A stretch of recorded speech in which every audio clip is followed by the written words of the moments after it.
এখন পর্যন্ত সরকার দল কোনো সুস্পষ্ট বক্তব্য দেয়নি এবং তারা পরোক্ষভাবে অধ্যাদেশের বিরোধিতা করেছে। স্পিকার রুলিং দেওয়ার পরে স্বরাষ্ট্রমন্ত্রী কথা বলতে পারেন না, কেউই কথা বলতে পারেন না, কিন্তু উনি দাঁড়িয়ে কথা বলে যাচ্ছেন। তাহলে এটা কোন জোরে কথা বলছেন?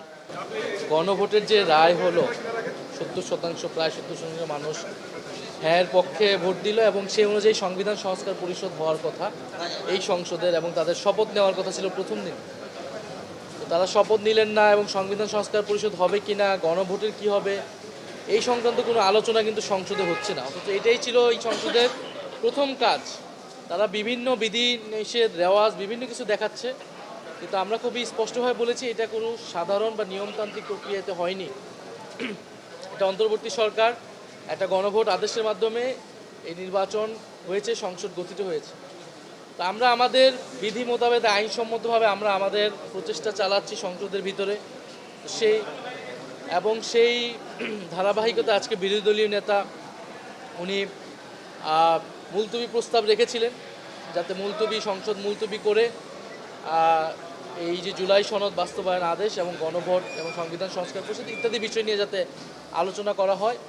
তো সেই প্রস্তাবে সেখানে স্পিকার রুলিং দিলেও আমরা দেখতে পাচ্ছি সরকার দলের স্বরাষ্ট্রমন্ত্রী, তারপরে আইনমন্ত্রী, তারা বিভিন্ন ধরনের ব্যাখ্যা দিচ্ছে এবং তাদের কথাবার্তায় এক ধরনের, তারা এখন রিফর্ম কমিটি এটা সেটা অনেক কিছু বলার চেষ্টা করছে তারা, যেক্ষেত্রে আমাদের এই স্ট্রাগলটাই করার দরকার ছিল না। আমরা ঐক্যমত কমিশনে একটা সমঝোতায় গিয়েছি। আমরা গণভোটে সরকার দলীয় প্রধান তিনি নিজেই গণভোটের পক্ষে প্রচারণা করেছেন, সরকার দলীয় অনেক এমপি প্রচারণা করেছেন হ্যাঁর পক্ষে। তারা এখন হ্যাঁর বিপক্ষে অবস্থান নিচ্ছে, সংস্কারের বিপক্ষে অবস্থান নিচ্ছে। ফলে আমরা সংসদে আমাদের যেই আইনসম্মতভাবে আমাদের লড়াই সেইটা আমরা চালিয়ে যাচ্ছি, আমরা আমাদের কথাগুলা এইখানে বলে যাচ্ছি। এই 2 ঘন্টা সময় নির্ধারণ করা হয়েছে, আপনি কি মনে করেন এই লম্বা বিষয় আলোচনার জন্য 2 ঘন্টা? না, 2 ঘন্টা তো এনাফ না। এবং আমাদের মাননীয় আইনমন্ত্রী তিনি হবস, লক, রুশো, মদিনা সনদ সব কিছু নিয়ে আসতে বললেন মাত্র 2 ঘন্টা সময়ের জন্য। তো আমাদের কথা ছিল যে সংবিধান সংস্কার পরিষদ হলে সেই পরিষদ আসলে এই আলোচনার জন্য যোগ্য, যেখানে একটা রাষ্ট্রের গাঠনিক প্রক্রিয়া, সাংবিধানের গাঠনিক প্রক্রিয়া নিয়ে আলোচনা করা হয়। 2 ঘন্টায় তো সেটা আলোচনার জায়গা না। কিন্তু আমাদের এইটাই সুযোগ ছিল, আমরা আরও সুযোগ খুঁজবো বিধির মধ্য থেকে, সেই জন্য আমরা কথা বলবো। এছাড়া আমরা যতভাবে কথা বলার সুযোগ পাচ্ছি। এখন পর্যন্ত সরকার দল কোনো সুস্পষ্ট বক্তব্য দেয়নি এবং তারা পরোক্ষভাবে অধ্যাদেশের বিরোধিতা করেছে, শপথ নেওয়াকে অসাংবিধানিক বলেছে, যেখানে শপথ পড়িয়েছেন আমাদের প্রধান নির্বাচন কমিশনার নিজেই। এবং আইনমন্ত্রী, আপনারা খেয়াল করে দেখুন, আইনমন্ত্রী একটা সাক্ষাৎকারে তিনি বলতেছেন যে গণভোট এবং অধ্যাদেশ, জুলাই সনদ আদেশ এগুলো হচ্ছে অসাংবিধানিক।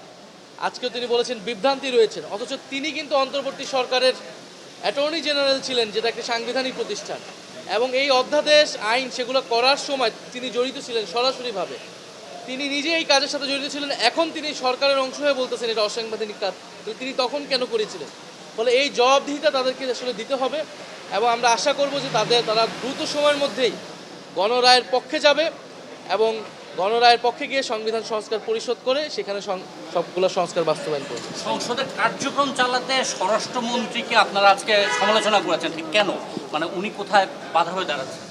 আমরা আজকে দেখতে পেয়েছিলাম যে স্পিকারের উপরে এক ধরনের আধিপত্য বিস্তারের চেষ্টা সরকার দলীয় বা ট্রেজারি বেঞ্চের পক্ষ থেকে হচ্ছে। ট্রেজারি বেঞ্চ থেকে বারবার ইনস্ট্রাকশন দিয়ে দেওয়া হচ্ছে যে কী করতে হবে, কী করা উচিত, এবং স্পিকার রুলিং দেওয়ার পরে স্বরাষ্ট্রমন্ত্রী কথা বলতে পারেন না, কেউই কথা বলতে পারেন না, কিন্তু উনি দাঁড়িয়ে কথা বলে যাচ্ছেন। তাহলে এটা কোন জোরে কথা বলছেন? ফলে এই জায়গায় আমরা সমালোচনা করেছি। আমাদের একজন মাননীয় সংসদ সদস্য হান্নান মাসুদ তিনিও বলেছেন তার এলাকায় একজন ধর্ষিত হয়েছিল শাপলাকলিতে ভোট দেওয়ার কারণে, সেটার কোনো ন্যায় বিচার আমরা পাই না। এবং সারা দেশে আইন শৃঙ্খলা পরিস্থিতি তো ভালো না। আমরা স্বরাষ্ট্রমন্ত্রী থেকে আইন শৃঙ্খলা জনিত বিষয়ে কথা বলতে চাই। সরকার দলের কথা বলার জন্য সরকার দলীয় হুইপ রয়েছে, সরকার দলীয় সাংসদ নেতা রয়েছেন এবং আইনমন্ত্রী রয়েছেন। তো এত কিছুকে অতিক্রম করে কেন স্বরাষ্ট্রমন্ত্রীকে বারবার কথা বলতে হচ্ছে? তো এই বিষয়ে আমরা কথা বলেছি এবং বিধিনিষেধ যাতে সবার জন্যই সমানভাবে যোগ্য এবং ফ্লোর যাতে আমরাও এখানে পাই। আমরা যতটুকু স্টাডি করেছি যে সংসদের রেওয়াজ অনুযায়ী কিন্তু বিরোধী দলীয় নেতা যখনই দাঁড়ান তিনি কিন্তু ফ্লোর পান, কথা বলার সুযোগ পান। বিরোধী দলীয় চিফ হুইপ যখনই দাঁড়ান তাকে কিন্তু ফ্লোর দেওয়া হয়, কিন্তু আমরা দেখছি সরকার দলীয় চিফ হুইপকে বারবার ফ্লোর দেওয়া হলো। আইনমন্ত্রী, স্বরাষ্ট্রমন্ত্রী তিনি ওনারা প্রায় 15 মিনিটের ব্যাখ্যা বক্তব্য দিলেন, অথচ এখানে বিরোধী দলের নেতা বা আমাদেরকে কিন্তু কথা বলার সুযোগ দেওয়া হয়নি, সেই বিষয়টা আমরা মাননীয় স্পিকারের দৃষ্টি আকর্ষণ করেছি।